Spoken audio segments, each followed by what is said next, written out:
सिंध को हटाने का नोटिफिकेशन मुअत्तल कर दिया है। सरदार अब्दुल मजीद दस्ती को आईजी बनाने का नोटिफिकेशन भी मुअत्तल। सिंध हुकूमत ने वाज़े अदालती हुक्म इम्तिना के बावजूद आईजी को हटाया है। अदालत का कहना है अदालत की जानिब से आईजी को हटाने का हुक्म इम्तिना 28 दिसंबर 2016 को जारी किया गया था। हुकूमत के तमाम इख्तियारात सिर्फ काबीना के जरिए इस्तेमाल किए जा सकते हैं। अदालत का यह कहना है आईजी को हटाने का इख्तियार काबीना के जरिए इस्तेमाल नहीं किया गया। एडी ख्वाजा फौरी अपना चार्ज दोबारा संभाल लें, यह हुक्म जारी किया गया। आईजी सिंध ओपीएस पर तैनात थे। अदालती अहकाम की रोशनी में हटाया गया, एडवोकेट जनरल का यह कहना है। आपको अपडेट कर रहे हैं सिंध हाई कोर्ट से, जहां आईजी सिंध को हटाने का नोटिफिकेशन मुअत्तल कर दिया गया। सरदार अब्दुल मजीद दस्ती को आईजी बनाने का नोटिफिकेशन भी मुअत्तल। सिंध हुकूमत ने वाज़े अदालती हुक्म इम्तना के बावजूद आईजी को हटाया। अदालत की जानिब से यह कहा गया, अदालत की जानिब से आईजी को हटाने का हुक्म इम्तना 28 दिसंबर 2016 को जारी किया गया था। जबकि आपको बताएं कि आईजी को हटाने का इख्तियार काबीना के जरिए इस्तेमाल नहीं किया गया। अदालत की जानिब से ये भी कहा गया है आईजी सिंध ओपीएस पर तैनात थे। अदालती अहकामात की रोशनी में हटाया गया। ऑडिटर एडवोकेट जनरल की जानिब से ये मौकिफ अपनाया गया। अदालत ने इस्तफसार किया कि हुकूमत सिंध ने हुक्म इम्तिना के खिलाफ सुप्रीम कोर्ट से रुजू किया।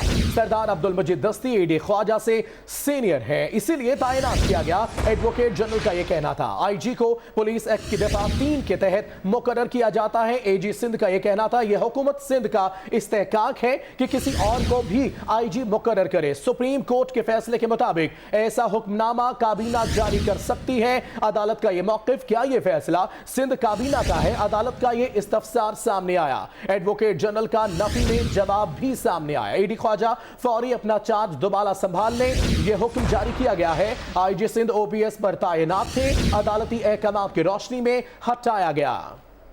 राजा साकिब से तफसीलात जानेंगे। राजा साकिब बताएगा केस में मजीद क्या पेशरफ्त हुई है?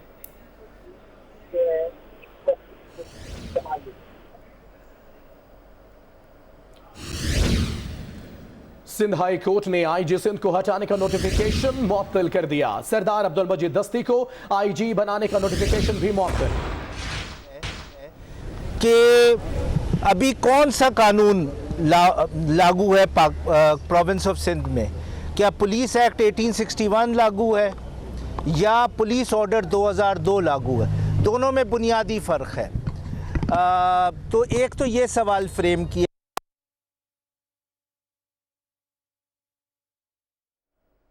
सिंध हाई कोर्ट ने आईजी सिंध को हटाने का नोटिफिकेशन मुअत्तल कर दिया है। सरदार अब्दुल मजीद दस्ती को आईजी बनाने का नोटिफिकेशन भी मुअत्तल। सिंध हुकूमत ने वाज़े अदालती हुक्म में इम्तिना के बावजूद आईजी को हटाया है। अदालत का यह कहना है अदालत की जानिब से आईजी को हटाने का हुक्म इम्तिना 28 दिसंबर 2016 को जारी किया गया था। हुकूमत के तमाम इख्तियारात सिर्फ काबीना के जरिए इस्तेमाल किए जा सकते हैं। अदालत का यह कहना है आईजी को हटाने का इख्तियार काबीना के जरिए इस्तेमाल नहीं किया गया। सिंध हाई कोर्ट ने आईजी सिंध को हटाने का नोटिफिकेशन मुअत्तल कर दिया है। सरदार अब्दुल मजीद दस्ती को आईजी बनाने का नोटिफिकेशन भी मुअत्तल। सिंध हुकूमत ने वाज़े अदालती हुक्म इम्तना के बावजूद आईजी को हटाया। अदालत की जानिब से यह कहा गया, जबकि मजीद कहा गया कि आईजी को हटाने का हुक्म इम्तना 28 दिसंबर 2016 को जारी किया गया था। तफसीलात जानेंगे राजा साकिब से। राजा साकिब आगाह कीजिएगा इस केस से मुतल्लिक। जी देखिए, आज सिंध हाई कोर्ट में जस्टिस मुनीब अख्तर की सरबराही में 2 रुकनी बेंच ने एजी सिंध राजा साकिब हमारे साथ ही रहिएगा। वकील इस वक्त गुफ्तगू करें, आपको लिए चलेंगे। यह वो लेटर जिसमें एडी ख्वाजा को हटाया है, क्योंकि पहले लेटर से हटाया नहीं था। नोटिफिकेशन जो 1 अप्रैल का है उसके थ्रू हटाया है और दस्ती साहब को पोस्ट किया है, तो वो दोनों सस्पेंड हो गए। तो इस वक्त वो रिकमेंडेशन जो सर्विसेज सस्पेंड की जाए और कोई नया आईजी अपॉइंट किया जाए, वो लेटर भी सस्पेंड कर दिया सिंध हाई कोर्ट। सर ये वजह क्या है कि सिंध हुकूमत एडी ख्वाजा को बार बार जो ओहदे से हटा रही है, इसकी क्या वजूहत है? आप ये क्यों चाहते हैं कि वो बरकरार रहे? देखिए, हमारा बुनियादी इंटरेस्ट इस पिटिशन में कोई इंडिविजुअल नहीं है। हमारा बुनियादी इंटरेस्ट ये है कि एक मॉडर्न ऑटोनमस डीपोलिटिसाइज पुलिस हो। हमारी नज़र में एडी ख्वाजा एक एग्ज़ाम्पल है उस चीज़ का। हमें उनकी इंडिविजुअल हैसियत में कोई नहीं है। हम सिर्फ इस पिटिशन के थ्रू ये प्रूव करना चाहते हैं कि जो पूरी पुलिस फोर्स के साथ होता है कि ये पब्लिक सर्वेंट्स के तौर पे ट्रीट नहीं होते, बल्कि प्राइवेट सर्वेंट्स के तौर पे ट्रीट होते हैं, क्योंकि इनकी कोई ऑटोनॉमी नहीं है। वही आईजी के साथ हो रहा है। तो अगर आईजी को विम्स पे किसी भी रात हटा दिया जाता है और उसको एक प्राइवेट सर्वेंट की तरह ट्रीट किया जाता है, तो ये modern autonomous accountable police force किस तरह बनेगी। तो हमारा इंटरेस्ट सिर्फ एडी ख्वाजा साहब के रिमूवल अपॉइंटमेंट में सिर्फ इस हद तक है। फैसल साहब ये फरमाइएगा कि सिंध हुकूमत के जो रूल्स हैं, रेगुलेशंस हैं, वो क्या कहते हैं कि एक आईजी कितने साल तक अपॉइंट रहना चाहिए, कितने साल तक रहना चाहिए, और एडी ख्वाजा साहब कितने अरसे तक मौजूद थे? देखिए, जो Sindh business rules of business है, उसके शेड्यूल 9 में ये लिखा हुआ है कि एक नॉर्मल जो टेन्योर होता है एक आईजी का, वो 5 साल का होता है।